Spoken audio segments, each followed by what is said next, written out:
I do now want to pivot to some video we saw this week from the Clintons' testimonies in front of the House Oversight Committee. They were testifying in your investigation into Jeffrey Epstein, the disgraced financier, the convicted sex offender.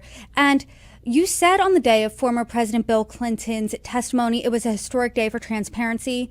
You called former Secretary of State Clinton's deposition an incredibly unserious clown show. So, did you learn anything valuable from either of their testimonies? The first day with Secretary Clinton, I thought was ridiculous because she had absolutely no relationship with Jeffrey Epstein and had never met him and had previously told the committee that, but either way was asked the same questions over and over again for 6 hours with no real, she just repeated the same thing. Honestly, I thought the thing that I learned and the most helpful at the very end was that the Republican members who showed up to this deposition, even though they had not showed up to previous depositions with people like Les Wexner, who was Jeffrey Epstein's top financier and benefactor, was they started asking the secretary for advice on how she would handle this investigation and who she thinks, should be brought forward. So I thought that was helpful, but no, I thought it was a waste of resources and time of so many members of Congress.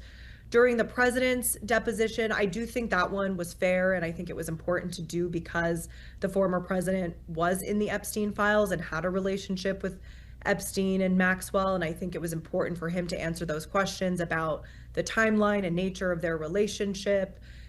He also, mentioned, I think one of the most important things that we did learn was a discrepancy became clear in regard to what Donald Trump's excuses as to why he ended his relationship with Epstein.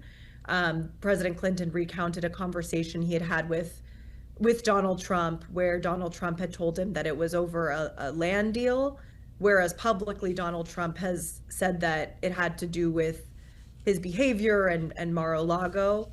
So that's why, I think all of these depositions are critical. There are so many more questions to be answered. We're really just at the start of our investigation. Just yesterday, the Oversight Committee subpoenaed Pam Bondi, so she will have to now come forward before our committee and answer questions about how she is involved in the most egregious cover-up in American history. Both Clintons have long denied any wrongdoing as it relates to Jeffrey Epstein. They also both said they were not aware of any sexual abuse or trafficking perpetrated by Epstein or his longtime accomplice, Ghislaine Maxwell. The former president had the longer relationship with Epstein. Actually, he was the only one with that relationship. The Secretary of State, she said she never met Epstein, does not have a relationship with him at all. But the former president, he characterized his relationship with Epstein as cordial and friendly. He said he didn't know Epstein well enough to be a friend. He wouldn't say that he was a friend. But after seeing all of the photos, hearing about all of his travels with Epstein, and seeing his entry into Epstein's 50th birthday book, do you believe that? He was asked a lot of questions about all of that, and the context of those photos were brought up over and over again. He said they were during, and there's flight logs to go with this, they were during trips related to the Clinton Global Initiative to different countries.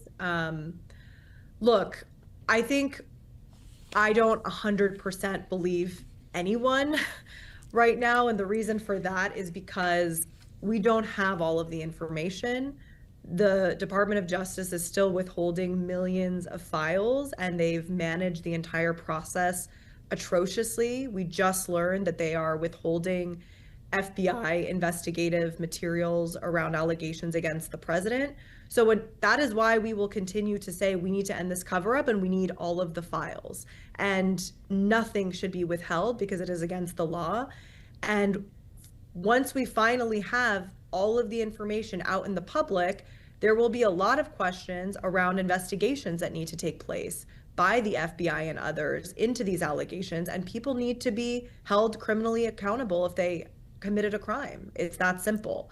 But there's so much there. Many people are mentioned in these files, and I'm not saying that anyone mentioned has done anything wrong. It's really about where those credible allegations are in regard to actual child sex trafficking. and enablement or potentially taking part in these crimes, and that's the most serious and most urgent priority. I know that you said that this is only essentially the beginning of this investigation. You want to talk to a lot more people. You don't 100% believe anybody. Is that it for the former president then? If you're saying, hey, I didn't 100% believe anybody, that includes him, obviously. Is that the end of the road for him? Would you want him in for additional questioning? I know that was 4.5 hours of a deposition. I mean, do you think he has any answers or unanswered questions that you still have? Not until we get the entirety of the files. I think once we have the entirety of the files, if there's anything else related to him that require responses, then that would be an appropriate time. But until we have all of the information that is available with our, under the in control by the US government, it's difficult to get to that point.